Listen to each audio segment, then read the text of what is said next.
ஒவ்வொரு நாளும் ₹1 ₹2 இது மிச்சம் பண்றதுக்காக மினிமம் 4 கிலோமீட்டர் நடக்கும்.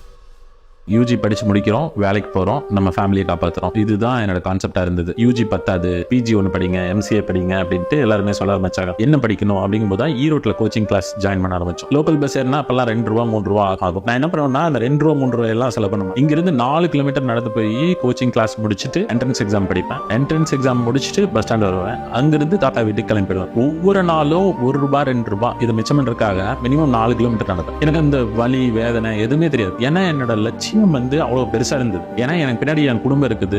என்னால மட்டும்தான் என் குடும்பத்தை காப்பாற்ற முடியும். நான் இந்த எக்ஸாம்ல பாஸ் ஆகியே ஆகணும். அதுல வந்து சொன்னாங்க 50,000 பேர் எக்ஸாம் எழுதுவாங்க, மொத்தமே 50 சீட் தான் இருக்கும் எம்சிஏல, அதுல எப்படி உனக்கு கிடைக்கும் அப்படின்னாங்க. ஒண்ணு நான் மனசுல நினைச்சது என்னன்னா, ஐ பிராக்டிஸ் லாட். மத்தவங்க எல்லாத்த விடவும் நான் 6 மாசம் பிராக்டிஸ் பண்ணிக்கிறேன் இந்த எக்ஸாமுக்காக. ஸோ என்ட்ரன்ஸ் எக்ஸாம் எல்லாம் முடிஞ்சது. கடைசி 1 மாசம் கழிச்சு ரிசல்ட் வந்துச்சு. அந்த ரிசல்ட் எடுத்து பார்க்கும்போது நம்ம நம்பர் இருந்துச்சு. எனக்கு ஒரு தடவைக்கு 2 தடவை எடுத்து பார்த்துட்டு குழந்தை வீட்டில் காட்டினேன், ஜெயிச்சிட்டோம், என்ட்ரன்ஸ் எக்ஸாம் பாஸ்.